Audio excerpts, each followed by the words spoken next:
Halo teman-teman, salam sehat selalu untuk kita semua, salam sejahtera. Nah, semoga Anda dengan keluarga, dimanapun Anda berada, ini baik-baik saja, tetap semangat ya. Saya saat ini berada di Tesa Cafe, yang sedang duduk dan saya harus bisa berbicara, membahas tentang pemain-pemain naturalisasi. Karena sejak 2 hari terakhir itu DM saya, ada banyak yang WA saya itu menanyakan di kolom komentar juga, terus bisa menanyakan, ada rasa penasaran ya, siapa Bung pemain-pemain yang dua nanti diumumkan oleh Pak Erik. Karena kan sebelumnya Erick Thohir mengatakan ya, dalam konten saya juga sebelumnya itu ada dua, satu gelandang serang, satu pemain di lini serang ya, pemain depan, entah striker atau pemain di wing ya, di flank. Kita juga tidak tahu ya, walaupun sebenarnya kalau bisa dilihat ya, bisa aja saya bisa menyebutkan di sini, tapi kan bisa berubah karena Erik itu harus berbicara dengan STY. Bagaimanapun ini harus sesuai dengan selera STY juga, sesuai dengan apa yang dia inginkan. Makanya itu STY juga sudah lihat ya, siapa-siapa yang berpotensi untuk direkrut dua pemain ini. Nah, ini mungkin akan terjadi pada awal tahun depan saya pikir ya. Tidak, karena sekarang sedang mengurus ini proses dari Jai Itzes, Nathan Cho, dan juga yang terakhir adalah Justin Hubner. Karena Justin kan sudah diputuskan sudah diketok oleh DPR, Komisi 3, Komisi 10 sampai di sidang paripurna, tapi tertunda tahapan dia. Ya, ada sesuatu yang membuat dia harus bisa bersabar. Sekarang dihidupkan kembali oleh Erick Thohir. Diperpanjang lagi dan dia sebentar lagi akan menjadi warga negara Indonesia bermain di tim nasional. Ya, karena Pak Jokowi sebagai presiden akan menatangani turun kepres dia dan ambil sumpah. Kemudian pengurusan untuk alih federasi. Sama juga dengan Nathan Cho dan Jai Itzes, sekarang sudah di DPR, sedang digodok. Nantinya setelah reses ini akan berproses dan mereka setelah di DPR lebih cepat tentunya akan turun kepres lagi, dan diharapkan siapa tahu pada Piala Asia di Qatar di 12 Januari sampai 10 Februari yang akan datang itu 2024 mereka bertiga sudah main, siapa tahu. Tapi yang pasti dijamin oleh Erick Thohir bahwa di kualifikasi kedua atau putaran kedua di pra Piala Dunia Zona Asia, Nathan Cho, ya, Jai Itzes dan Justin Hubner ini sudah bisa bermain. Artinya itu melawan Vietnam. Ya, di tanggal 21 dan tanggal 26 ketika kita menjadi tuan rumah dan kita berangkat menuju Vietnam.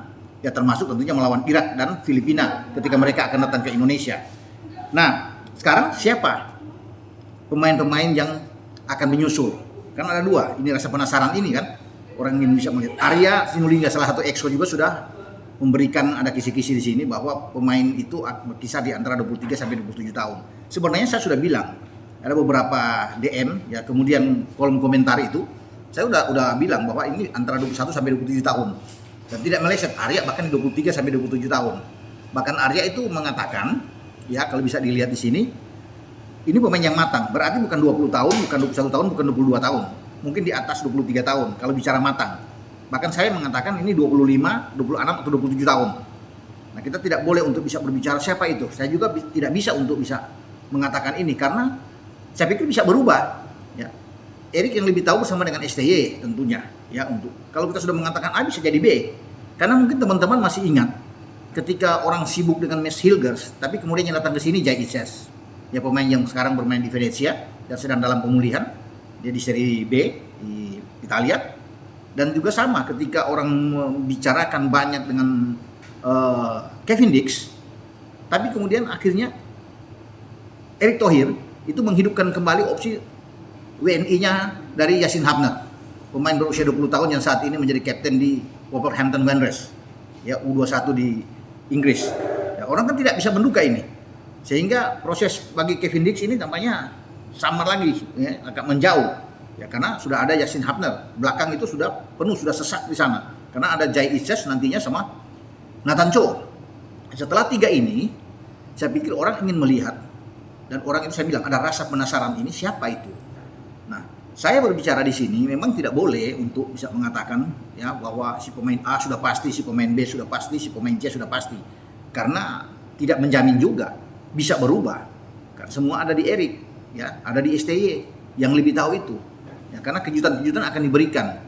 Namun saya bisa melihat di sini bahwa kemungkinan saya akan membantu teman-teman, terserah teman-teman sendiri melihat, tapi tidak boleh menganggap bahwa ini 100%. Ini menjadi jaminan, tidak. Bisa berubah. Nah, ada 3 nama yang saya kasih clue di sini, saya kasih kisi-kisi di sini, dan spill di sini, ya, untuk mereka-mereka yang mungkin saja, ini mungkin akan diambil nantinya, dinaturalisasi untuk kemudian mereka menjadi warga negara Indonesia. Setelah menjadi warga negara Indonesia, kita tidak bisa lagi menyebut mereka naturalisasi kan, karena mereka sudah berhak menyandang predikat sebagai pemain nasional karena mereka memang punya darah Indonesia. Bukan diambil serta-merta, bukan punya darah tiba-tiba kita naturalisasi main tim nasional, karena mereka dari ayah, ibu, kakek, nenek semua kan bisa. Ya, sehingga mereka punya hak juga. Ini. Nah, untuk lebih mempercepat, ya, saya melihat di sini ada 3 nama menurut saya, ya. Terserah teman-teman menebak-nebak, mereka-reka siapa itu, tapi saya bisa melihat, ya, bahwa 3 nama ini mungkin akan diambil. Bisa salah satu akan masuk atau 2 yang akan masuk di sini, ya. Tapi bisa juga bukan mereka.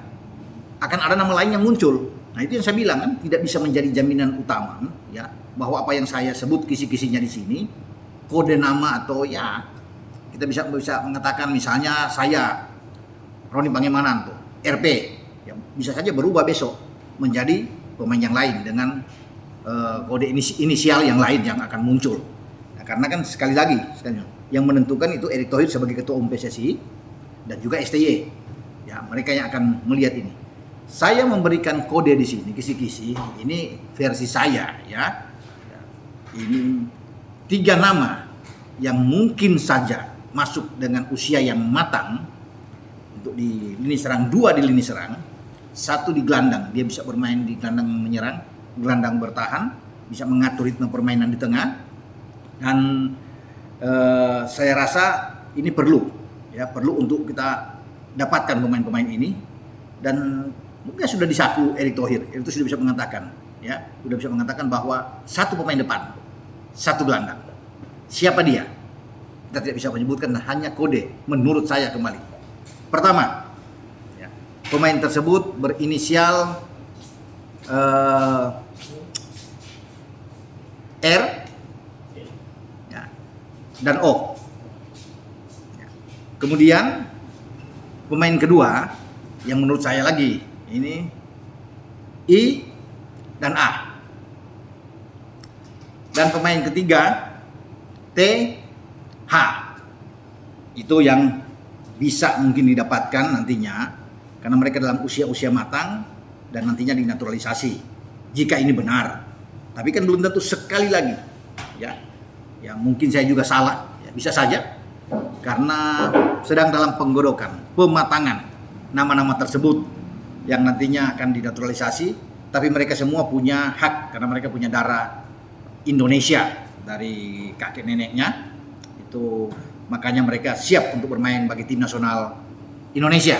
Nah, kita akan tunggu, ya, apakah benar yang saya bilang itu, yang 3 nama ini, atau bisa salah 3-3, karena yang muncul nantinya itu nama-nama dengan inisial yang berbeda, yang lain, ya. Jadi jangan percaya 100%, tapi ini dari saya, ya, untuk bisa melihat kemungkinan itu. Pemain yang ada di lini serang dan gelandang. Saya pikir itu, saya menjawab pertanyaan dari teman-teman yang dalam 2 hari terakhir terus membombardir saya dengan harus bagaimana Bung, ya, kira-kira menolong nggak, apapun, sampai dengan tadi. Sehingga saya tergerak untuk membuat konten ini di malam hari, untuk biar adalah, ya, teman-teman biar agak tidur nyenyak dikit, ya kan. Tapi kita akan tunggu, ya, apakah ini benar atau tidak. Semoga, ya, ini tidak salah, adalah paling tidak 1 yang kena, ya. Syukur-syukur kalau 2 yang akan kena. Tapi sekali lagi, kembali saya bilang di awal kan, Erick Thohir selalu penuh kejutan, sama dengan STY. Semua bisa berubah, dan yang muncul nantinya justru ternyata beda dengan versi Bung Ropan. Itu bisa terjadi. Oke, teman-teman, sampai di sini dengan saya berbicara tentang siapa pemain naturalisasi yang boleh saya katakan kepada teman-teman semua, ini versi saya, ya, dengan saya Bung Ropan. Ciao.